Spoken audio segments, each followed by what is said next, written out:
মাস্টারমশাই তার বাচ্চাদের জিজ্ঞাসা করলেন যে বল তোরা এই ফটো দেখে কি বুঝিস। এখন সামনে যে বাচ্চারা সবাই মাথা নিচে করে বসে রয়েছে, এখন পিছন থেকে একটা বাচ্চার আওয়াজ এসেছে, তার নাম হচ্ছে পসা। পসা বলছে যে মাস্টারমশাই আমি বলবো। এখন বলছে মাস্টারমশাই বলছে তুই বলবি। এখন বলছে যে বল তাই। এখন বলছে মাস্টারমশাই এই যে যে নেতাজি এমন করে রয়েছে না, এমন করে নেতাজি বলছে বল তোরা কে পাত দিয়েছিস বল। এখন বিবেকানন্দ যে এমন করে রয়েছে না, বিবেকানন্দ বলছে আমি দিয়েছি। আর গৌরনিতাই তার পাশে এমন করে রয়েছে, গৌরনিতাই বলছে পারবেই তো পারবেই তো। তাই গোসাই সেই পচার মতন জবাব দিলে কিন্তু হবে না, জবাবটা ভালো করে দিও।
আরো যে দেবীরা আছে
হাত, এক হাতে খড়গ আর এক হাতে মুন্ডু।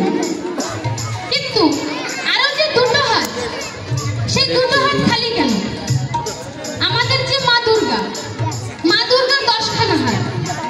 মা দুর্গার 10খানার হাতের ভেতরে বাম পাশের 5টা হাতে ঢাল, ধনুক, পাশ, অঙ্কুশ, কুঠার, আর বাম পাশের 5টে হাতে ত্রিশূল, খড়গ, চক্র, বাণ, শক্তি। তাহলে মা দুর্গার 10খানা হাত পুরো অস্ত্রে পরিপূর্ণ। কিন্তু মা কালীর দুটো হাত খালি কেন? তাই আজকে গোসার কাছে যাবো।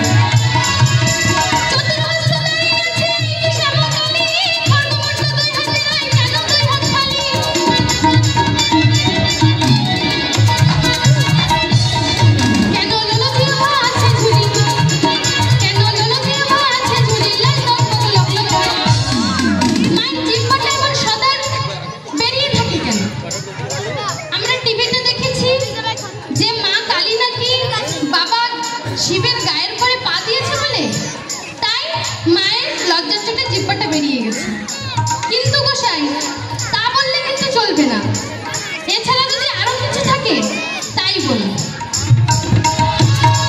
কেন লোলো জিহ্বা আছে ঝুলি, কেন লোলো জিহ্বা আছে ঝুলি, লাল টকবক লকলকায়, গুরু করো বুঝাবার উপায়, গুরু করো বুঝাবার উপায়।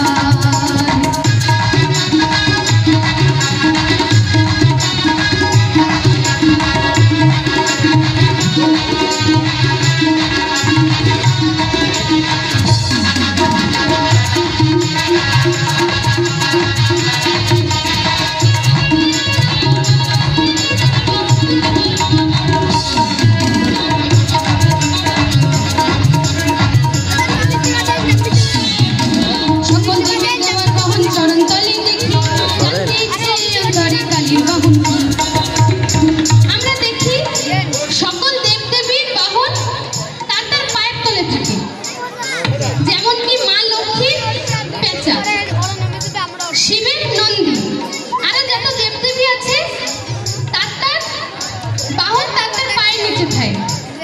কিন্তু মা কালীর পায়ের নিচে তো বাবা শিব, তাহলে কি বাবা শিব মায়ের বাহন?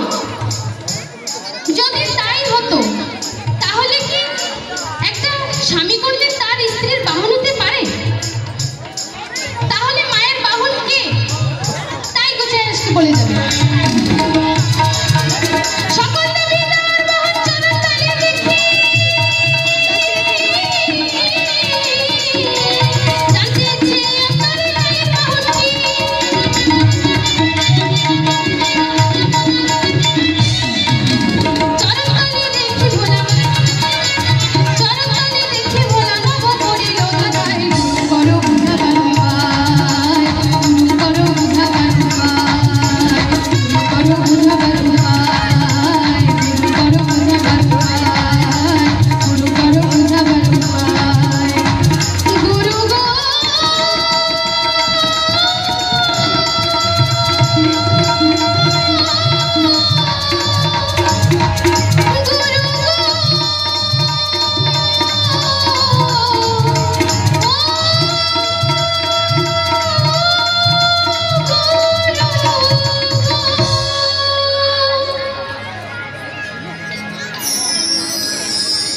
আসুন এখন একটা গান শ্রবণ করি, দেখুন গানে কি বলছে।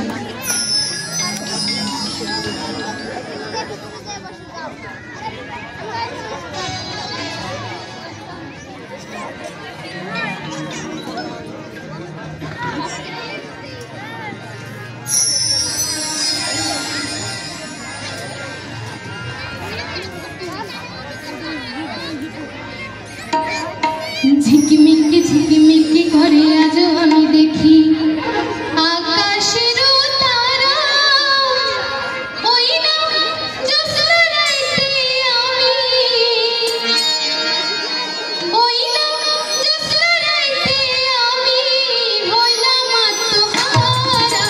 ঝিকিমিকি ঝিকিমিকি করে আজ আমি দেখি আকাশের তারা, ওই না জ্যোৎস্না রাইতে আমি, ওই না জ্যোৎস্না রাইতে আমি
झुकी मुकी